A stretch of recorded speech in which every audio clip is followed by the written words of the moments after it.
This is an entire setup for gaming in your van. It's not a console, it's just a controller, a phone, and an iPad. Hi guys, welcome back to the channel. So, as most of you know, I do love a bit of gaming. For me, it's up there with watching films.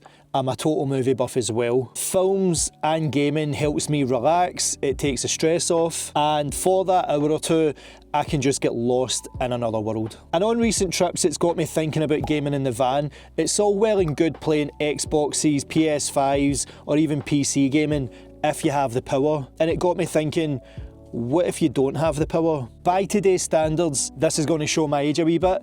Coming from a time where I remember when phones first came out and it cost 50 pence just to send a text message.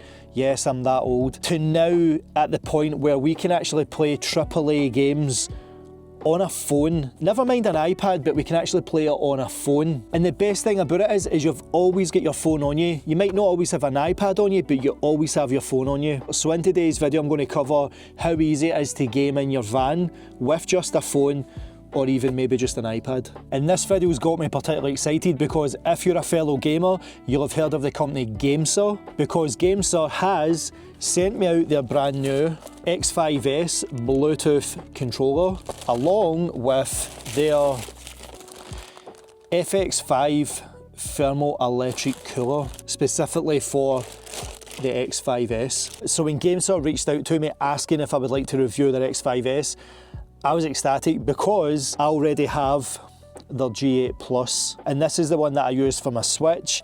I use it for my iPad, my phone, and I also use it for gaming on PC as well with the laptop, because again, it's just a full-size controller.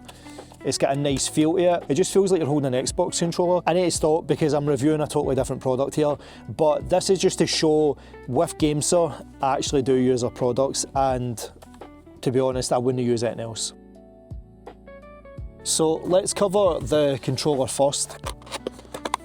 Straight away we get the USB-C charging cable, the manual, and also grippers, and I'll show you more about them in a minute. And that's it. Wow, okay, that's actually pretty cool. They actually give you a controller cover, and if you can see this, you actually get a charging port, so you can actually charge it while it's in the case. That's pretty cool, I quite like that. So this is actually pretty cool that GameSir give you this cover with the controller, because as you can see with this one, it's very exposed, so when I chuck this in a bag, thumbsticks can lean this way, that way, or stuff can bend on the buttons and push them down. Even though this has got Hall effect thumbsticks, and I'll get into that in a bit, you are running the risk of having to change them just because, you know, they're getting pushed in a bag and stuff. This totally eliminates that. I quite like that, so let's get it open.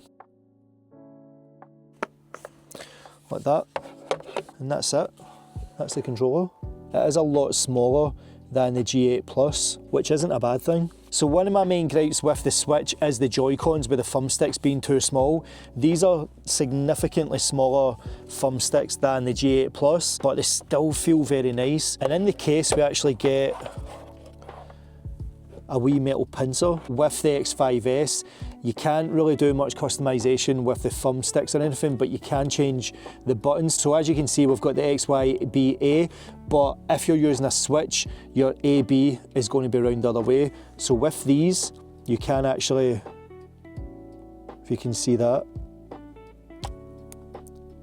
we can actually take the buttons out. If we wanted, we could actually rearrange all the buttons, but technically all you would do is be swapping the A and the B. It is still pretty nice that we can do that, and to slot it back in, it's just a case of just popping it in and then pressing it down. And as I said, you do get these rubber padding as well. So whatever device you're putting in here, whether it's a phone or a Switch, you're always going to be guaranteed to be getting a nice tight fit. You can see these are just plug and play with the wee slots there, and to put these in, it's just simply lining it up with the holes and then squeezing them in, and you're done.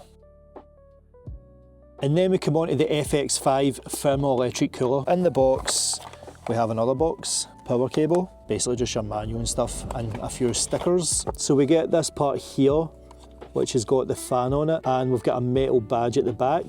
So I'm guessing when this goes on to the X5s, it will go on with the fan facing out the way, and then this square will be what cools your phone down. And then the reason why you get this other part here, this is actually the extended battery. So this part that connects to the X5s doesn't have a battery attached, but if you're in the house, you could plug in the USB-C and you could just use it endlessly that way. However, with this piece here, you can recharge this, and all you do is line up the magnets on the back, and at the bottom you've got 3 dots, and they'll just basically line up like that. And with this battery attached, you can now get cooling on the go while you're gaming, so your phone never overheats when you're on the go. So let's dive into the features of the X5s and the FX5.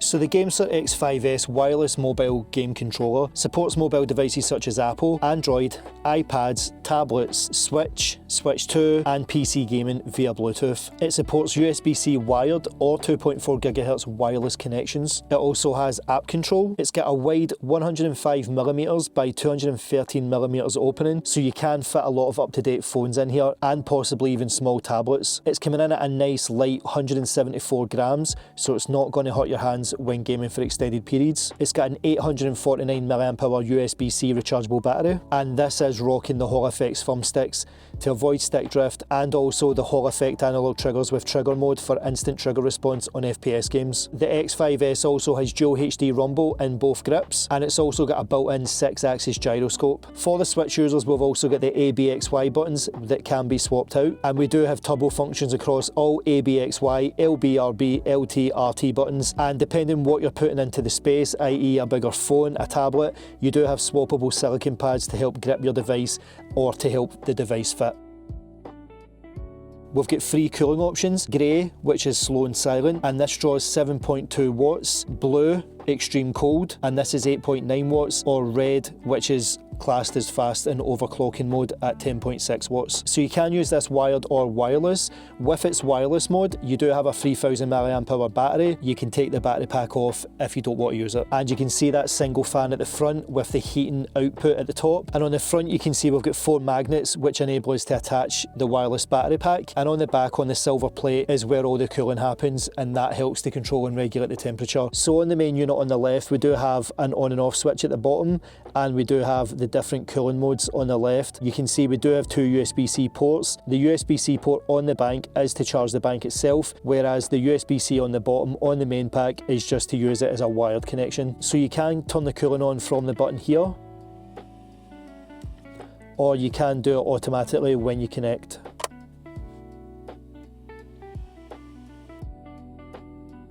For setup, you can use these two without the cooling, and all you do is just slide your phone in like that, and as you can see, it already starts to power on. But as you can see, this is where the different grips will come into place. So as you can see, the iPhone camera is just a wee bit raised at this end, so you could in theory put it over here, and that gives a more tighter grip and offsets the camera, making it more flush. But you can also use different grippers if you find your phone isn't as tight. So when it comes to the cooling part, you're going to get more benefit from this without a cover on your phone. So with the cover off, this is going to keep that part of the battery nice and cool now. All we do is slide this on the back, pop in the phone like that. You can move this up and down depending on where you want the cooling to be, so roughly around about the middle would work for me. Your rechargeable battery on, like that, and you can see we're ready to go. But by keeping the cooling in the middle, you're going to have a better distribution of weight rather than pulling to one side. And the good thing about it is you can actually still sit with your hands on a desk and play it like this.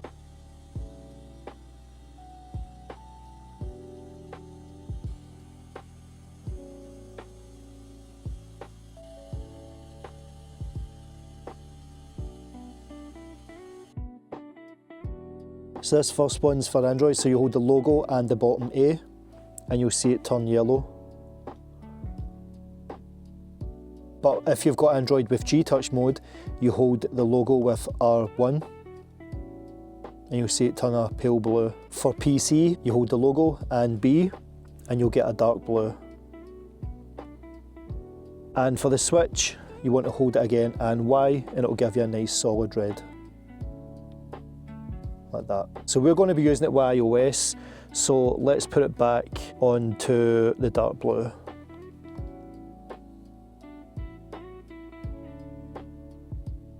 Like that. So now let's pair it to the iPhone. Make sure that Bluetooth is turned on, and at the bottom you'll see a button for pairing mode, and if we hold that we'll see that button start to flash. And then if we go down at the bottom you'll see now we have DualShock 4 wireless controller, and the solid white light indicates we've got a good connection. So let's now get into some gaming, and first up let's try emulation. We'll try some SNES emulation first. So as you can see, the screen is small, or rather 4x3, but that's just due to the emulator, that's nothing to do with the iPhone. So as you can see, we've got all our buttons, so there doesn't really seem to be that much noticeable lag. And remember, this is over a Bluetooth connection, so it's not like it's streaming or anything like that. So one of the cool things you can do is adjust the rumble of the vibrations by holding the M button down here and then pressing up and down on the D-pad. So if you can kind of hear, I'll try and pause it. So that's its lowest, and this is you going up to the highest. So the other cool thing about these controllers is they can do turbo mode, and if you're an 80s or a 90s kid like me, this was invaluable growing up playing these kind of games. So the turbo mode works across the XYBA, the LB, RB, LT, RT, and all you do to activate it is hold that M button and press the button. And as you can see, when I press it, it now goes really fast. So if I come back in, you'll see Batman punching like a savage. Aye, there's no chance. And then to turn it off, it's just a case of holding the M and pressing the button again. And as you can see, when I hold it down, it just goes back to normal. But again, you can do this with the top buttons as well. So RB, if we hold the M and press RB, we can now do it that way as well. So there are a couple of functions as well that are saved for Android users, and that is if you hold the logo button and press up and down on the D-pad, you will be able to adjust your volume with that. And for the Switch users, if you plug your Switch in, you can hold the M button and then press and hold the A button, and that will switch it from the A and the B. So it is nice that you can do all of that from the controller and you don't have to go into the app. So when using emulators, these aren't going to drain the battery or put the battery under that much stress, so we didn't need the cooling for that. But let's go into something a bit more challenging. Let's see how we got on now with iOS games. So let's check out some AAA ported Apple games, and first up is Alien Isolation, and this does get a pretty good decent port for like the phones and the iPad and stuff. I mean, it's not that bad, but it just doesn't feel very intuitive to me. So let's put it in the controller. See, that just feels a lot better. If you can see that, I'm trying to press A and nothing's happening, and that's because it's on Switch mode. Basically the A and the B are reversed for the Switch, but I need it for obviously A because that's my normal button. So to get round that, I need to press M and hold the A, and when I do this, I'm going to feel a vibration, and that's it there. So now when I press A, it'll work as normal, as you can see. And if you haven't played this game, it's terrifying. The soundtrack's amazing as well.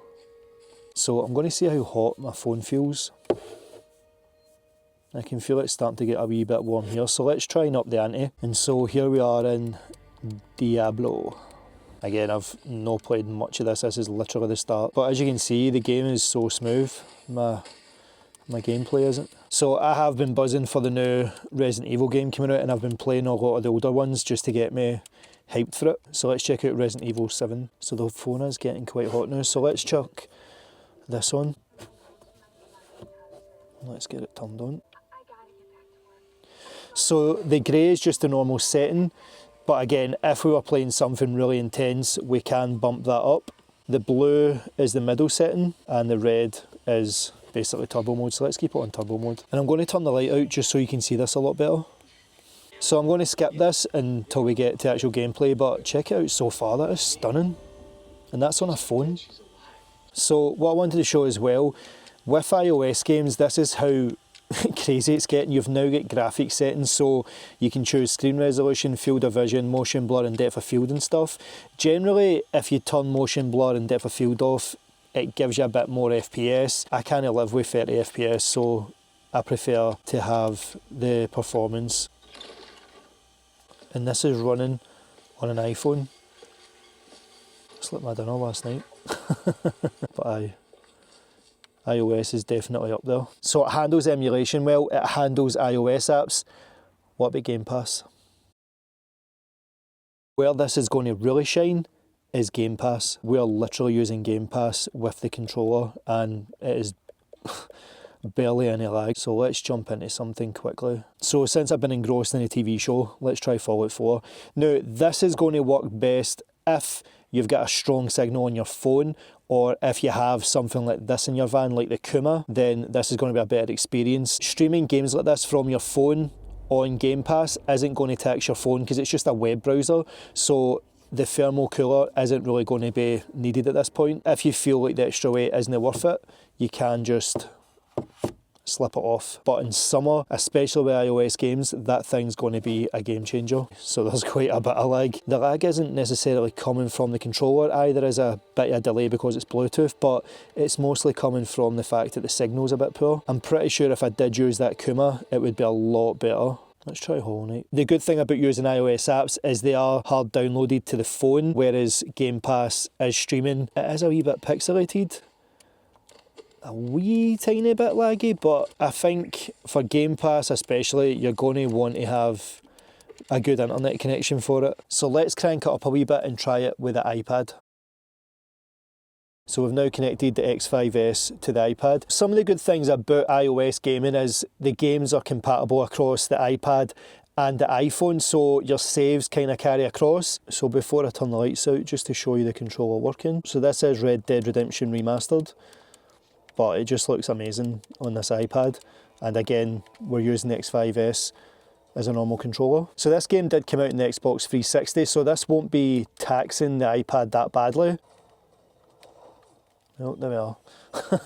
Let's try a proper AAA game, and that is Death Stranding. So as you can see, the X5s controlling Death Stranding. How they managed to get this game on an iPad is just insane. And I'm not going to hear anybody saying it's a walking simulator. The game is beautiful. There's parts of it that just remind me of Scotland as well. I have got Death Stranding 2 and I've still to complete it, but I loved playing this one. And this is the full game. This isn't a watered down version or anything. It's crazy that you're getting all of this on an iPad. Playing on your phone, especially with one of these, is just amazing.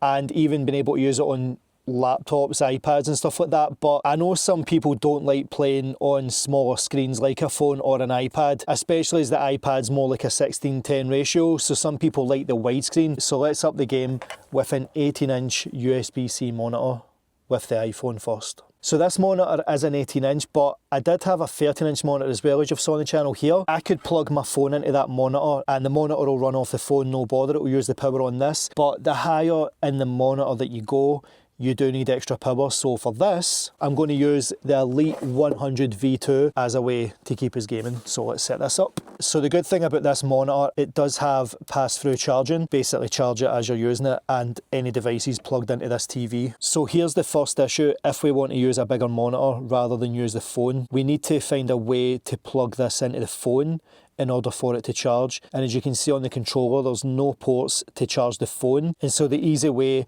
is to just use it through Bluetooth and just plug the phone in to the monitor, which will then be charged from the power station. The controller is only getting used Bluetooth anyway, so you're not really losing anything. You're gaining a bigger screen and you've got a controller to play on. And a good way to preserve battery life is just to turn that brightness down on the phone, and we'll turn the lights out just so we can see it better.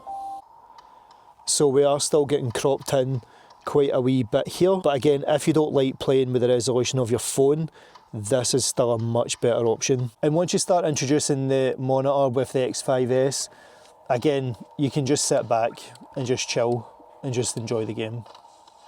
So again, there are some emulators that can go full screen and can go the 16:9, but it all depends on the emulator that you go for. So this one that I'm using just now is Delta, but as you can see, this is so much nicer to play with the bigger screen and stuff. And if emulation's your jam and you want to be all nostalgic, then this would be the perfect setup for you. So let's try Alien Isolation again. So look at this. The iPhone 15 Pro Max plugged into this 18-inch monitor is giving us a nice 16:9 display, and we're using the GameSir X5s basically to control it. Look at that. Console graphics on an iPhone with an external monitor.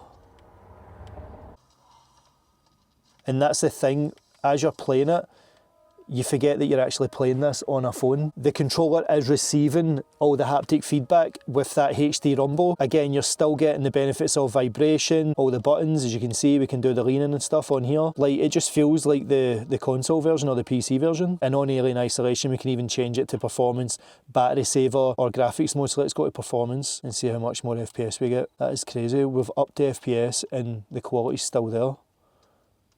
Like, this is what happens when you get a game though that's really optimised. I could play this for hours and forget that I'm actually playing on my phone. So it just goes to show you don't need a console to get console level gaming. All you need is an iPhone and the GameSir X5s. I know, don't worry, I am going to cover the Switch. The only thing that holds it back for me is these silly joysticks. Look at the size of them, they're like nipples. This X5s paired with a Switch 2 is just the ideal scenario. So it just looks like a brand new handheld on the market. Let me show you how to pair it with the Switch. If we remember, for the different configurations, we need to press the logo and the Y until it goes red. So once you get it flashing and in pairing mode, go to change grip order and hold L and R, and as you can see, it just popped up there. We've got a solid light, which means it's now in use. So let's jump into a game and show you it working. But just look at the difference in thumbstick height. These are barely even movable. Oh, it just feels so much nicer. Every button is like the same size as what it would be on a normal controller. And even with the Switch 2 in it, it doesn't feel that heavier than holding the Switch with the normal Joy-Cons. I keep saying it every time I show this off, like I really do need to spend some time in Cyberpunk. I've just never played it properly. I was a bit burnt by the launch of it because of how bad it was. I've just never recovered. It's just a lot more nicer to control with the X5s for that full controller experience. I've literally never spent any time in this. I know I'm missing everything, it's just to try and run through it just to show the controls. So I wonder if the turbo stuff will do anything. So there's a turbo function on jump. But aye, the Switch 2 and the GameSir X5s just looks like a solid setup. It just looks like a handheld you would buy on the market. And when I compare it to my original G8 Plus, it just looks really big and bulky now. I don't like the colour on the X5s. That just looks a lot more sleeker than it. This blows me away when I actually see it looking like this. You've got your iPad playing Red Dead Redemption, you've got the phone with alien isolation, and you've got Mario on the Switch 2 or even Cyberpunk, whatever. But every single one of them can be controlled from this controller, the GameSir X5s. We can play any one of these devices on an external monitor. This just shows you can get AAA gaming in a van without the need of a console or a PC. And there's a couple more things to take away for that, because each of these devices, the Switch and the iPad especially, are roughly around about 50 watts, maybe 60 watts max. The iPhone 15 is maybe about 30 watts. So if your only power source was the Bluetti Elite 100 V2, you're going to be gaming for a very long time, because as I've shown with the Switch 2, we were getting roughly about 5-6 days on one charge on the Bluetti Elite 100 V2. So by the time you even finish gaming, you'll already be moving on to the next park up. So not only is the Switch 2, the phone and the iPad more efficient for gaming in the van, it's just a hell of a lot more fun with a controller like this.